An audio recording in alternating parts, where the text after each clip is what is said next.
Jamie had 847 pounds in his savings account.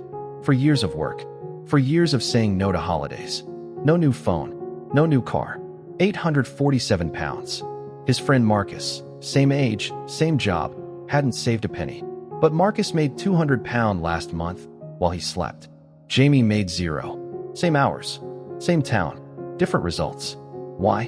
One Saturday morning, an old man on a bench told Jamie 7 things that changed everything. 7 ideas most people never learn. 7 ideas that separate people who work for money from people whose money works for them. This is that story. Jamie was 26 years old. He lived in Leeds, a busy city in northern England. He worked at a supermarket, 5 days a week, sometimes 6 when they needed extra help. He never said no. He showed up early. He stayed late when asked. He had started 4 years ago as a shelf stacker, just putting products on shelves, scanning barcodes, moving boxes. It was simple work, honest work. But Jamie was ambitious. He worked hard. He smiled at customers. He learned the systems. He volunteered for extra tasks. Within 2 years, he became a team leader, then a section supervisor. His manager trusted him. His coworkers liked him. He was doing everything right. His salary increased slowly, not by much, but enough to notice. And every single month, Jamie saved money. Not a lot. Sometimes just 50 pounds. Sometimes 100. He was careful. He didn't go out drinking every weekend like his friends. He didn't buy the newest phone every year. He packed lunch from home instead of buying sandwiches. He was proud of himself for being disciplined. But when he looked at his bank account, month after month after month, something felt wrong. The number grew, but so slowly, so painfully slowly. It felt like trying to fill a swimming pool with a teaspoon. He would look at that 847 pounds and think, is this all I have to show for 4 years? He felt stuck, like he was running on a treadmill, putting in effort, sweating, exhausted, but going absolutely nowhere. He wasn't asking to be rich. He just wanted to feel like his hard work was actually building towards something real. One night after a long shift, Jamie sat at his small kitchen table with a cup of tea and a blank notebook. He wrote one sentence at the top of the page. How do people actually build wealth? He stared at those words for 20 minutes. He had no answer, and that frustrated him more than anything. The following weekend, Jamie drove an hour north to visit his Aunt Linda.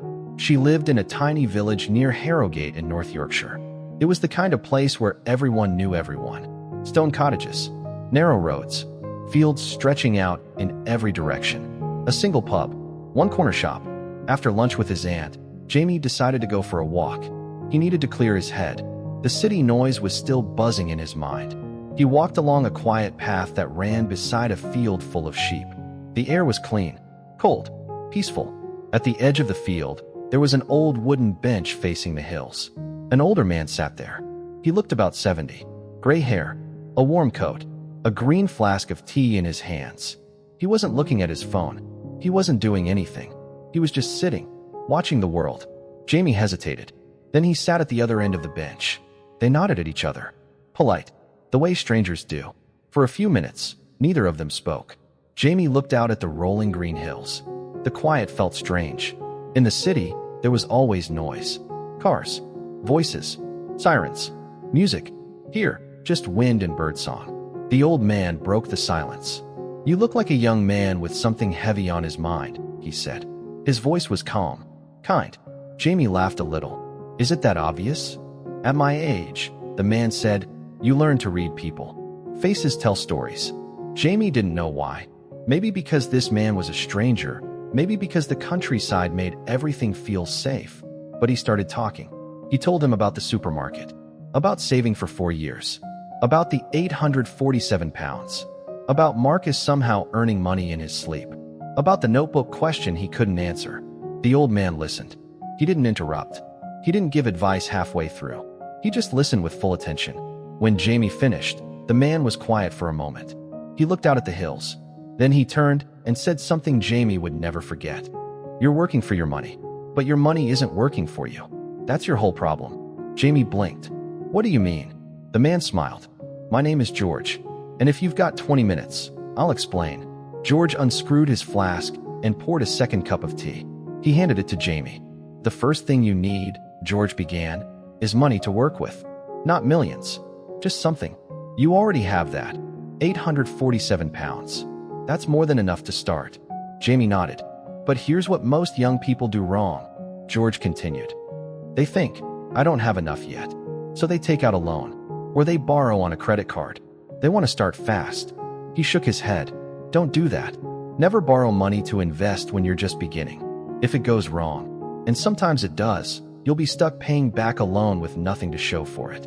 Save your own money, even if it takes longer. It's safer. It's smarter.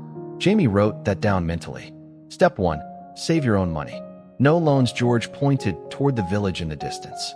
Now here's the second lesson, he said. And this one is hard for people to hear. He looked at Jamie directly. Stop buying things that lose value. Jamie frowned. Like what? Cars, phones, fancy clothes, gadgets, George said. I'm not saying never buy them. I'm saying wait. Don't rush. He leaned back on the bench. You know what happens when someone gets a pay rise? They immediately buy something new. A better car, a bigger TV. They feel like they've earned it, and they have. But those things don't make you wealthier. They make you poorer. Jamie thought about the new phone he had been looking at online. £700. He had been planning to buy it next month. That phone you want, George said, as if reading his mind, will be worth half that price in a year. Your £847 could buy it. Or it could be put to work earning you money every single month for years. Which sounds better? Jamie nodded slowly. Step 2. Don't let things eat your money. George stood up. Come, walk with me, he said. They walked slowly along the path. George pointed to a house on the corner of the village. See that house, he said. The man who lives there rents out his garage. £50 a month. Every month. He doesn't do anything. Just collect the money. That's £600 a year. He pointed further down the road. That woman there started growing vegetables in her back garden 2 years ago. Now she sells vegetable boxes to 15 families every week. She makes about £120 a week. Started with seeds and soil, maybe £50 total. Jamie looked around the village with completely new eyes. Opportunities were everywhere. He had just never noticed them before. The third lesson, George said, is simple. Look around you. Opportunities are everywhere. People just don't see them because they're too busy complaining or scrolling on their phones. Jamie felt something shift inside him. Step 3. Look for opportunities around you. They sat back down on the bench. Now here's where most people fail, George said. They wait. They say, I'll start when I have more money. When the time is perfect. When I know exactly what to do. He shook his head. The perfect time never comes. You learn by doing, not by waiting. Start small. Start now. Your first idea might not work. That's fine. You'll learn something. Then you try again. He looked at Jamie seriously. What could you start right now with £847? Jamie thought hard. I don't know, he admitted. Exactly, George said. And you won't know until you start looking. But once you start, ideas will come. Step 4. Start small. Start now. Don't wait. Once something starts working, George continued, here's the 5th lesson. Don't take all the profit and spend it. Put it back in. Let it grow. He picked up a small pebble from the ground and placed it on the bench. Imagine this is your first £100 of profit. You could spend it on a nice weekend. Gone. Fun, but gone. He placed another pebble next to it. Or you could put that £100 back into your business. Now it earns more. Then you take that profit and reinvest again. Slowly, month by month, it compounds. It grows. He looked at the 2 pebbles. This is how wealth is actually built. Not fast. Not overnight. Slowly. Consistently. Step 5. Reinvest your profits. Let it grow. George's tone became more serious now. The 6th lesson is one I learned the hard way, he said quietly. When I was younger, I found one thing that worked. A business opportunity. And I put everything into it. All my time. All my money. He paused. Then the economy changed. That business struggled. And I nearly lost everything. Jamie felt the weight of that. Don't make my mistake, George said. Once your first income stream is stable, start a second one. Something different. If one slows down, the other keeps you going. This is called diversification. He smiled a little. And when you do start earning well, enjoy some of it. You're allowed. Treat yourself. Just don't spend more than half your profits. Keep reinvesting the rest. Step 6. Create multiple streams. Diversify. Enjoy some, but not all. George finished his tea. He screwed the lid back on his flask. And the 7th lesson, he said slowly, is the most important one. and the one most people ignore. He looked Jamie in the eyes. Be patient. Stay consistent. Keep learning. He let that sit in the air for a moment. Most people quit after 3 months. They try something. It doesn't make them rich immediately, so they stop. They go back to the treadmill, back to complaining. He shook his head. Building real income takes time. Some days are boring. Some months feel like nothing is happening. But if you stay consistent, if you keep learning and adapting, it compounds. He stood up and extended his hand. The people who succeed financially are not the smartest. They're not the luckiest. They're the ones who started and then didn't stop. Step 7. Be patient. Stay consistent. Never stop learning. Jamie walked back to his aunt's house in silence. His mind was racing. Not with confusion, with clarity. 7 simple lessons. That's all it was. Nothing complicated. Nothing requiring a business degree. Just 7 ideas that made total sense, but that no one had ever explained to him before. He got home that evening and opened his notebook. He crossed out the question at the top. Then he wrote 7 things instead. Save your own money. No loans. Don't buy things that lose value. Look for opportunities around you. Start small. Start now. Reinvest your profits. Diversify your income. Be patient and consistent. He stared at that list for a long time. Then he asked himself, what can I start right now? 1 year later, Jamie used £600 of his savings to buy a second-hand pressure washer and some cleaning supplies. He started offering driveway and patio cleaning services in his neighborhood. He made simple flyers. He posted in local Facebook groups. His first customer paid him £40 for 2 hours of work. Then another. Then another. Within 3 months, he was fully booked every Saturday and Sunday. He was earning an extra £200 a week on top of his supermarket job. After 6 months, he bought a second machine. He hired his friend to help on weekends. He kept half the profit, reinvested the other half. Then he started his second stream. He bought bundles of second-hand books from charity shops for £10 and resold them online for £30. Small profits, but consistent. By the end of the year, Jamie had 2 income streams. His £847 had grown to over £3,000, and it was still growing every single week.